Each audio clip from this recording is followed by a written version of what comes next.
Gold, trusted gold buyers. మీరు తాకట్టు పెట్టిన బంగారాన్ని విడిపించి ఈ రోజు ఉన్న మార్కెట్ ధరకు కొనబడను. ట్రైనింగ్ అయిన తర్వాత ఫీల్డ్లోకి వచ్చారు మీరు. కొంతకాలం తర్వాత ఈ బెత్తం బాగుందా, లాఠీ బాగుందా? అంటే టీచింగ్ బాగుందా, పోలీస్ బాగుందా అంటారా? రెండు కలిపి పోలీసింగ్ చాలా అవసరం అండి. బికాస్ పోలీస్ అంటే క్రైమ్ డిటెక్షన్ మాత్రమే కాదు, క్రైమ్ ప్రివెన్షన్ కూడా. ప్రివెన్షన్ అప్పుడు టీచింగ్ అవసరం, డిటెక్షన్ అప్పుడు పోలీసింగ్ అవసరం.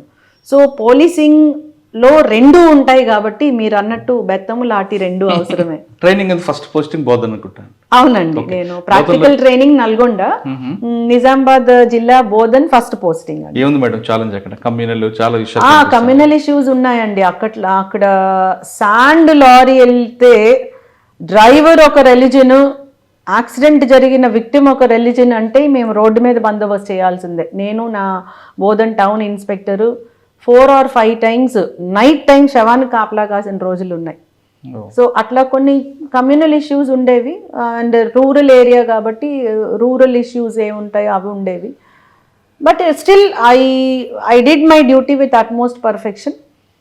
లేడీస్కి స్పెషల్గా, చిల్డ్రన్కి స్పెషల్గా నాకంటూ ఒక స్టైల్ ఏర్పరచుకొని వాళ్ళతోటి మాట్లాడటం, వాళ్ళ దగ్గర నుంచి ఇన్ఫర్మేషన్ తెచ్చుకోవడం.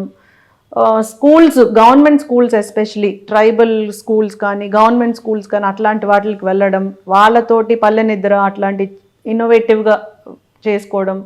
So all that was my cup of tea at that time.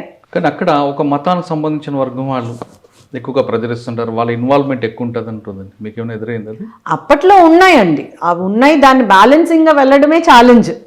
I could do it. అందరు నన్ను యాక్సెప్ట్ చేశారు. I could do it. ఎందుకంటే మనం ఎప్పుడైతే ఓపెన్ మైండెడ్ ఉంటామో, మనం నారో మైండెడ్ కాకుండా, పైరోక్యల్ కాకుండా, నాది యూనిఫామే నా మతం, రాజ్యాంగమే నా ధర్మం అనే స్టైల్లో మనం వెళ్ళామనుకోండి, నా మతం నా ధర్మం, అది చట్టం నాకు నేర్పించింది అదే.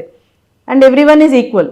పర్సనల్గా నా మతం ఏదన్నా ఉండొచ్చు, పర్సనల్గా నేను నమ్మే ధర్మం ఏదన్నా అయి ఉండొచ్చు, కానీ ప్రొఫెషనల్గా it is law, it is constitution, it is my uniform అనే స్టైల్లో వెళ్ళగలగడం, ప్రజలు కూడా అట్లాగే అర్థం చేసుకోవడం వల్ల నాకు ప్రాబ్లమ్స్ రాలేదు. Okay.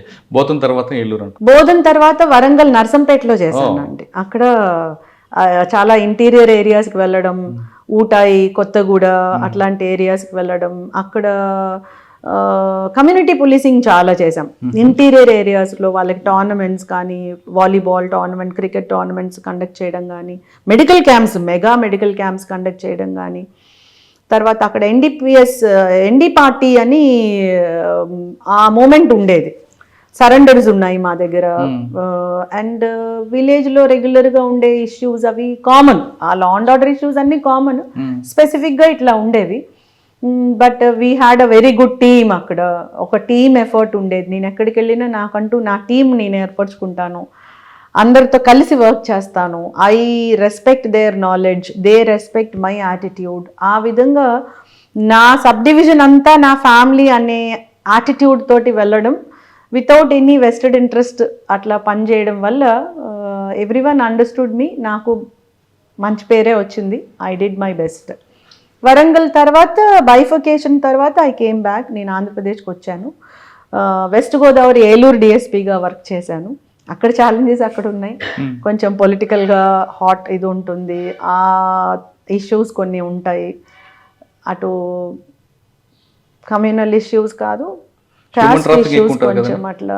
Human trafficking Eluru as such కాదండి, అక్కడ కొన్ని పాకెట్స్ లో ఉన్నాయి, కానీ ఏలూరు యాజ్ సచ్ కాదు. నేను ఏలూరు టౌన్ డిఎస్పీగా వర్క్ చేశాను అనమాట. అది తర్వాత గుంటూరు డిఎస్పీగా, వెస్ట్ సబ్ డివిజన్ డిఎస్పీగా 3 years చేశాను ఆల్మోస్ట్. అక్కడే ఉందండి. That was like it is very strong, politically active capital city.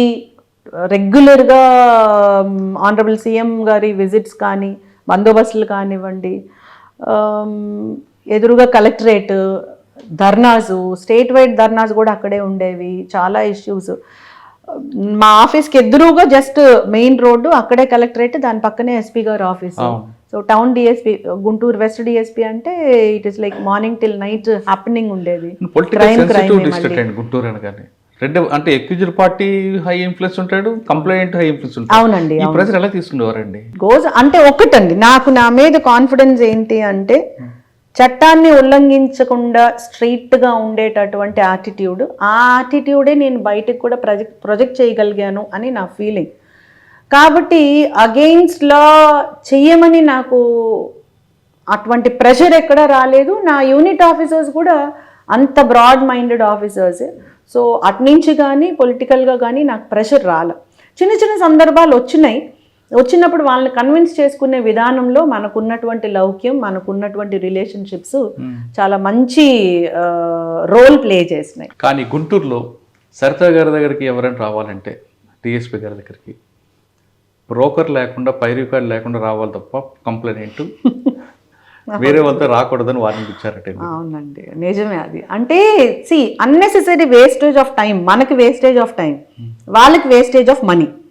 ఇది కూడా మిగతా చోట్ల కూడా నేను అట్లానే, మీకేమైనా ప్రాబ్లం ఉంటే మీరు డైరెక్ట్గా రండి, అంతేగాని థర్డ్ పర్సన్ అవసరం లేదు. పాపం అనవసరం మీరు వాళ్ళ దగ్గరికి వెళ్ళి వాళ్ళకి ఏమన్నా మీరు ఏదన్నా చెయ్యాలి ఇట్లా లాలూచీలంతా అవసరం లేదు.